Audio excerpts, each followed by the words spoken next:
NGOs, the problems faced by brick kiln workers are increasing day by day instead of decreasing. This hardworking community is forced to live far below the poverty line and remains trapped in a cycle of generational debt.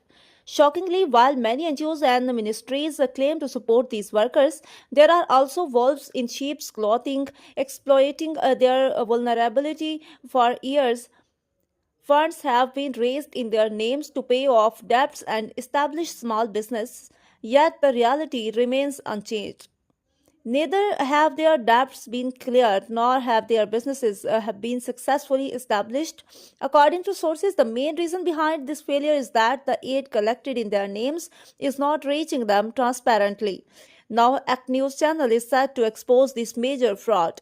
In a recent case, serious allegations have surfaced against a man identified as Pastor Elon, who allegedly collected funds in the name of a brick kiln worker Babar Masih. The funds were meant to purchase a new rickshaw to help him start a business.